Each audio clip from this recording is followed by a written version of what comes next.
नमस्कार बच्चों, class 12 accountancy. इसमें आज हम रियलाइजेशन अकाउंट के बारे में पढ़ेंगे।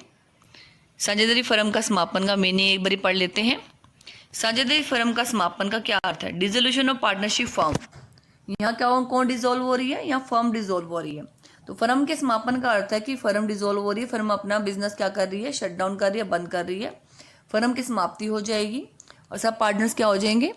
पार्टनरशिप टूट गई, अब सब पार्टनर्स क्या हो गए? अलग अलग हो गए, बिजनेस भी क्या हो गया? क्लोज हो गया।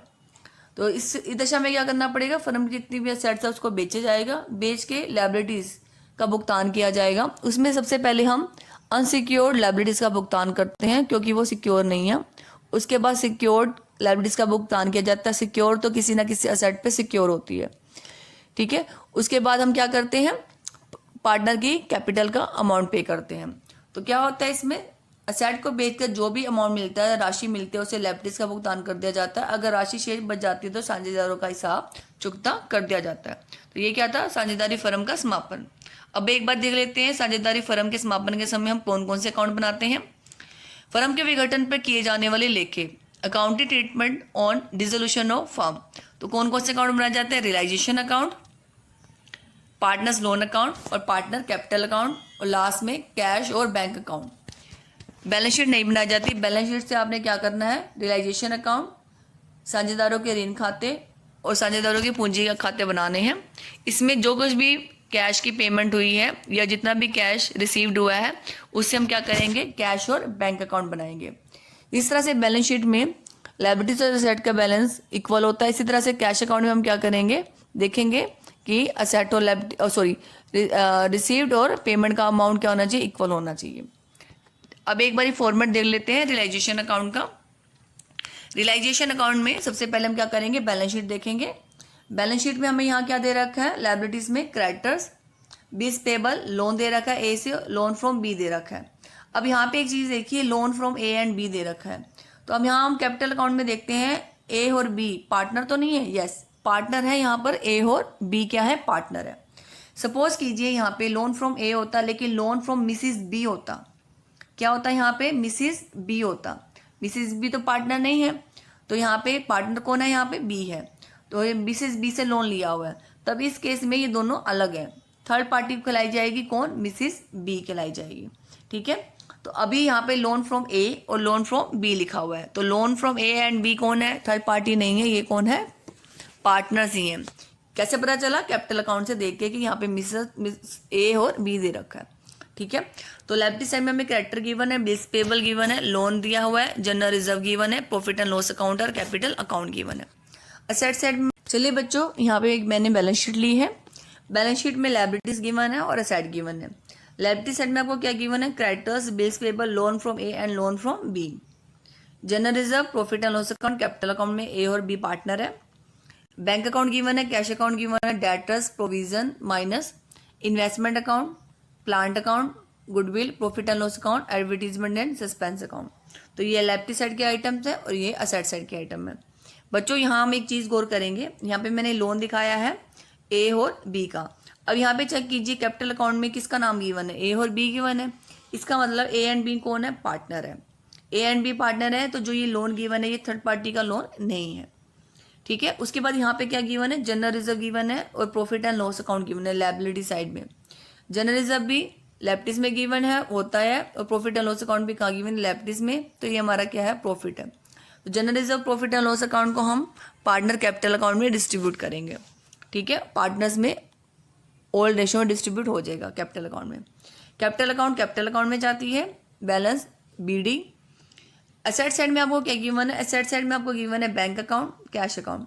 बच्चों यहाँ पे बैंक और कैश अकाउंट दोनों गिवन है, तो यहाँ आप क्या करोगे? बैंक अकाउंट और कैश अकाउंट अलग अलग नहीं बनाओगे। कैश अकाउंट का सारा ट्रांसफर बैंक बैलेंस कहाँ कर दोगे? बैंक अकाउंट में। और यहाँ पे हम सब जो भी पेमेंट मिलेगी या जो भी पेमेंट हम रिसीव करेंगे वो किसके थ्रू करेंगे? बैंक अकाउंट के थ्रू करेंगे। क्या कहा मैंने कहा यहाँ पे कैश और बैंक अकाउंट दोनों गिवन है, तो यहाँ प्रेफरेंस किसको दी जाएगी? बैंक अकाउंट को प्रेफरेंस दी जाएगी। यहाँ पे कैश अकाउंट का जितना भी बैलेंस है वो ट्रांसफर कर दिया जाएगा बैंक अकाउंट में, और जो भी हम पेमेंट करेंगे वो बैंक के थ्रू करेंगे, और जो भी रिसीव करेंगे वो भी किसके थ्रू करेंगे? बैंक अकाउंट के थ्रू ही रिसीव करेंगे, ठीक है। बच्चों यहाँ पे गिवन है डेटर्स माइनस प्रोविजन। क्या गिवन है? डेटर में से प्रोविजन गिवन है। ठीक है, इस चीज़ को ध्यान रखना। प्रोविजन गिवन है, इन्वेस्टमेंट गिवन है, प्लांट, ये हमारी एसेट्स है, गुडविल दे रखी है हमारी, फिक्टिशियस एसेट्स है। गुडविल को अभी तक हम क्या करते आए थे, ट्रीटमेंट करते आए थे पार्टनर कैपिटल अकाउंट में। जो बैलेंस शीट गिवन थी होती है सेट साइड में, गुडविल गिवन होती है बैलेंस शीट में, उसको हम क्या करते हैं, उस गुडविल को हम राइट ऑफ कर देते हैं ऑल पार्टनर्स में, ऑल रेशो में। ठीक है, लेकिन ये सब ट्रीटमेंट कहाँ था, एडमिशन, रिटायरमेंट और डेथ में था।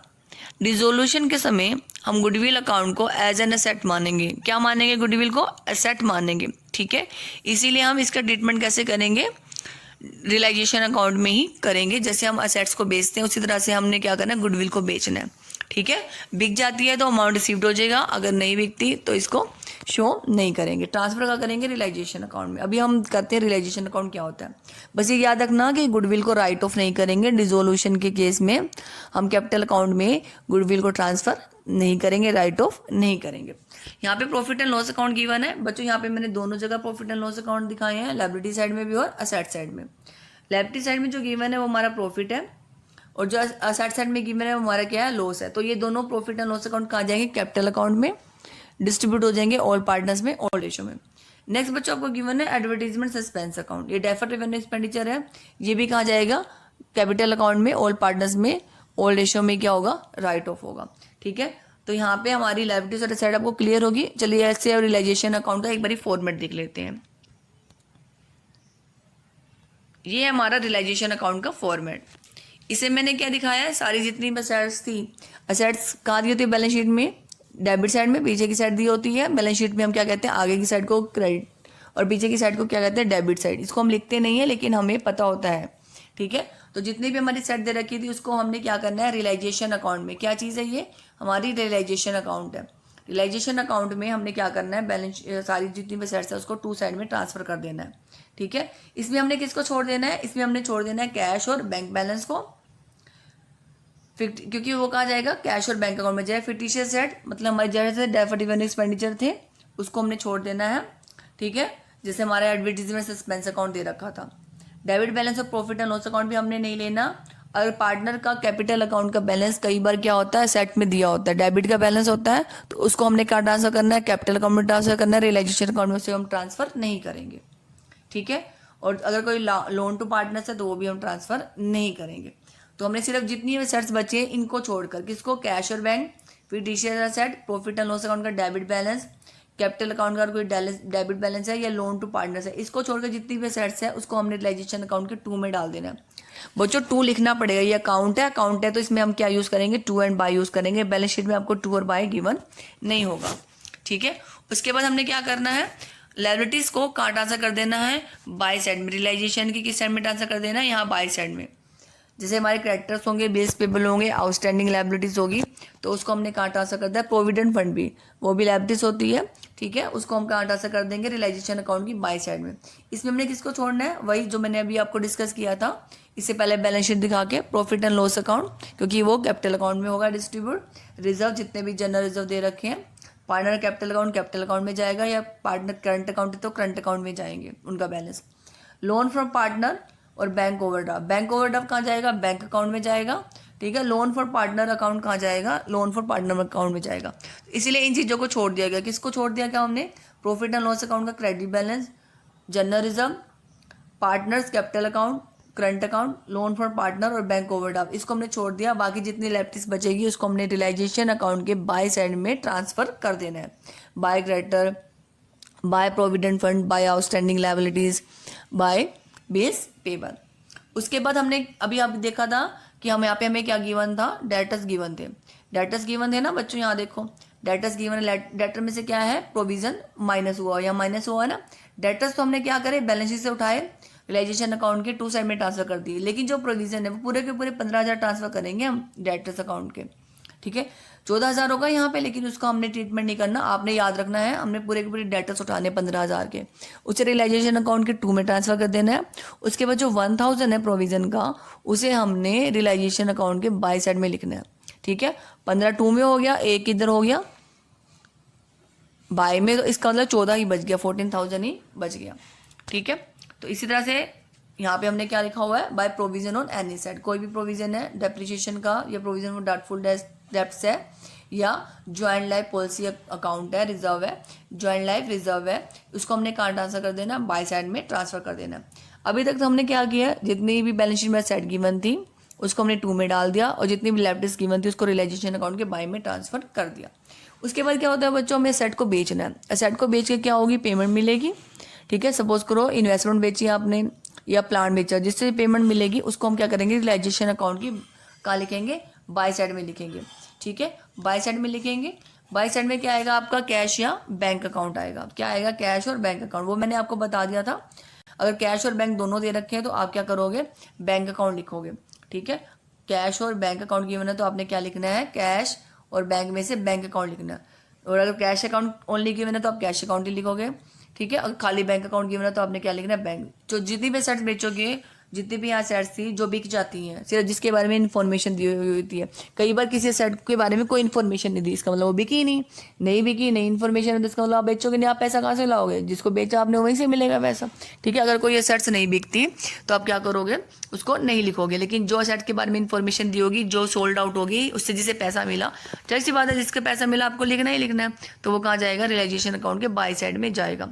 ठीक है, बाय कैश या बाय बैंक अकाउंट के हिसाब से। अब आपने क्या करना, आप बिजनेस क्लोज करो, जितनी भी सेट्स आपकी पड़ी हुई है, चाहे वो कबाड़ की पड़ी हुई है, चाहे वो पुराना कोई कंप्यूटर पड़ा हुआ, चाहे ट्रैक्टर पड़ा हुआ, आपने सबको बेचना है। ठीक है, तो हो सकता है वो सेट्स बैलेंस शीट में ना दिखाई दी हो, लेकिन नीचे इन्फॉर्मेशन दे रखी होगी बैलेंस शीट के नीचे क्वेश्चन में कि अगर कोई कंप्यूटर था उसको हमने क्या करा, बेच दिया। ठीक है, ओल्ड था जो शो नहीं था बैलेंस शीट में, तो आपने उसको दिखाना है। ठीक है, लेकिन आप बच्चों याद रखना, सेट में सिर्फ हम क्या करते हैं, जिसके बारे में इन्फॉर्मेशन दी होगी नीचे कि जो बिका, जो रियलाइज हुआ, सिर्फ उसी की पेमेंट, उसी को आप रियलाइजेशन अकाउंट में दिखाओगे। जिसके बारे में कोई इन्फॉर्मेशन नहीं है उसको आप शो नहीं करोगे। ठीक है, ये मैं किसके बारे में बता रही हूँ आपको, सेट के बारे में बता रही हूँ। अगर सपोज कीजिए कि वो चीज़ रियलाइज नहीं होती है, सेट रियलाइज नहीं होती, पार्टनर ले लेता है, तो हम क्या लिखेंगे, बाय कैश और बैंक अकाउंट नहीं लिखेंगे, वो क्या लिखेंगे, बाय पार्टनर्स कैपिटल अकाउंट। अगर ए ने कुछ एसेट ले ली तो बाय ए अकाउंट, और बिक जाती है तो बाय कैश, अगर नहीं बिकती तो क्या आएगा, बाय ए। अगर वो पार्टनर ले लेता तो आएगा बाय ए कैपिटल। अगर नहीं बिक रही, कुछ नहीं कह रखा, तो हम उसकी ट्रीटमेंट नहीं करेंगे। इस तरह से अब कहाँ जाते हैं हम, लायबिलिटी साइड पे आ जाते हैं। लायबिलिटीज की पेमेंट हमें करनी पड़ती है। तो अगर क्रेडिटर की पेमेंट कर रहे हो तो टू कैश, ब्रैकेट में लिख दोगे आप क्रेडिटर। ठीक है बच्चों, हमने क्रेडिटर को क्रेडिटर नहीं लिखना, क्योंकि जब आपने ट्रांसफर कर दिया तो वो आपके रियलाइजेशन अकाउंट में चला गया। ठीक है, वो क्रेडिट था, उसका बैलेंस आपने डेबिट में डाल, उसको क्या कर दिया, खत्म करने के लिए आपने बाय में डाल दी क्रेडिटर, तो वो अकाउंट खत्म हो गया। तो अब आपने जो भी अकाउंट की ट्रीटमेंट करनी है वो रियलाइजेशन अकाउंट से करनी है, क्रेडिटर अकाउंट से नहीं करनी। इसी तरह से सेट में अगर आपने क्या किया, प्लांट यहाँ ट्रांसफर कर दिया, तो अगर प्लांट बिक रहा है तो यहाँ बाय कैश लिखोगे, या पार्टनर देता है कैपिटल अकाउंट लिखोगे, ना कि प्लांट अकाउंट लिखोगे। ठीक है, उसके बाद कोई भी सेट, कोई भी लायबिलिटी की पेमेंट की जाती है टू साइड में, पे कैश से करोगे तो कैश, बैंक अकाउंट दे रखा तो बैंक अकाउंट से, दोनों दे रखे तो बैंक अकाउंट आएगा। इस तरह से कोई रियलाइजेशन एक्सपेंसेस होते हैं। कई बार आप क्या करते हो, किसी को आप काम सौंप देते हो कि आप हमारी फर्म की जितनी सेट्स से बेचिए, पेमेंट कीजिए, तो जितने भी रियलाइजेशन एक्सपेंसेस होते हैं वो फर्म को पे करने होते हैं। ठीक है, तो वो आएगा टू कैश और टू बैंक अकाउंट। और पार्टनर पे करेगा तो पार्टनर का नाम आ जाएगा। जैसे लायबिलिटीज को आपने अगर पेमेंट कर दी तो टू कैश, और कोई पार्टनर कहता है मैं पेमेंट कर देता हूँ तो उसका नाम आ जाएगा। बी कहता है बी के कि मैं क्रेडिटर की पेमेंट कर देता हूँ, तो क्या आएगा, टू बी कैपिटल अकाउंट। जिस तरह से यहाँ सेट किसी पार्टनर ने ले ली थी तो हमने क्या लिखा था, बाय पार्टनर्स कैपिटल अकाउंट। इस तरह से कोई पेमेंट कौन करता है, पार्टनर करता है, तो पार्टनर कैपिटल अकाउंट आ जाएगा। तो यहाँ पे अगर पेमेंट तुम कैश से करते हो तो कैश आएगा, और अगर पेमेंट कौन करता है, पार्टनर करता है, तो यहाँ क्या आ जाएगा, पार्टनर कैपिटल अकाउंट। उसके बाद बच्चों हम क्या करेंगे, प्रॉफिट एंड लॉस अकाउंट निकालेंगे। ठीक है, अगर इस साइड का बैलेंस क्या है हमारा, अगर हमारा इधर का बैलेंस ज़्यादा है, ठीक है, तो इधर का बैलेंस कम है, तो हम क्या करेंगे, यहाँ पे हमारा प्रॉफिट आ जाएगा, उसे पार्टनर्स कैपिटल अकाउंट में ट्रांसफर कर दोगे। ठीक है, लेकिन अगर क्या होता है, बैलेंस हमारा टू साइड का ज़्यादा है और बाई साइड का क्या है, कम है, तो हमारे क्या आएगा, लॉस, तो उसको तो क्या करोगे, पार्टनर कैपिटल अकाउंट में ट्रांसफर कर दोगे, ओल्ड पार्टनर्स में, ओल्ड रेशियो में। तो इसमें से कोई एक ही चीज़ होगी, या तो क्या होगा, प्रॉफिट होगा, या क्या होगा, लॉस होगा। ठीक है, क्या होगा, या तो क्या होगा, प्रॉफिट होगा, प्रॉफिट होगा तो टू साइड में। ठीक है, अगर लॉस होगा तो कहाँ जाएगा, बाय साइड में, और किस में डिस्ट्रीब्यूट हो जाएगा, पार्टनर्स कैपिटल अकाउंट में। ठीक है, तो जैसे देखिए यहाँ पे आपका क्रेडिटर दे रखा है, तो क्रेडिटर कहाँ जाएगा, रियलाइजेशन अकाउंट की बाय साइड में जाएगा। बेस पेपर भी कहाँ आएंगे, रियलाइजेशन अकाउंट की बाय साइड में जाएंगे। Loan from A, loan from B हम रियलाइजेशन अकाउंट में शो नहीं करेंगे, क्योंकि ये कौन है, पार्टनर है। जनरल रिजर्व भी हम शो नहीं करेंगे रियलाइजेशन में, कैपिटल अकाउंट में डिस्ट्रीब्यूट होगा। प्रॉफिट एंड लॉस अकाउंट भी कैपिटल अकाउंट में डिस्ट्रीब्यूट होगा, और कैपिटल अकाउंट का बैलेंस कैपिटल में जाएगा। बैंक और कैश रियलाइजेशन में नहीं जाएगा, बैंक और कैश का बैलेंस कहाँ जाएगा, बैंक अकाउंट में। ठीक है। डेटर्स कहाँ जाएंगे, टू साइड में रियलाइजेशन के, और प्रोविजन का लिखा जाएगा बाय साइड में। इन्वेस्टमेंट टू साइड में, टू इन्वेस्टमेंट, टू प्लांट, और गुडविल भी कहाँ जाएगी, टू में। प्रॉफिट एंड लॉस अकाउंट नहीं लिखेंगे क्योंकि ये कहाँ जाएगा, कैपिटल अकाउंट में। एडवर्टीजमेंट सस्पेंस अकाउंट भी नहीं लिखेंगे, वो कहाँ जाएगा, कैपिटल अकाउंट में। तो इस तरीके से आप क्या करोगे, एक रियलाइजेशन अकाउंट। जी स्टूडेंट, मैंने आपको बताया कि असेट में जिसके बारे में इंफॉर्मेशन दी होगी उसी को आप रियलाइज़ करोगे, या जिस असेट को किसी पार्टनर ने लिया उसी की आप रियलाइजेशन में एंट्री करोगे। लेकिन लायबिलिटीज़ की पेमेंट आपको सारी करनी पड़ेगी, चाहे क्वेश्चन में उसके बारे में इंफॉर्मेशन हो या ना हो, ठीक है। क्योंकि जिसने मेरे से पैसे लेने वो तो पैसे लेगा ना, तो लायबिलिटीज़ सब पे की जाएगी, चाहे उसके बारे में इंफॉर्मेशन हो या नहीं हो।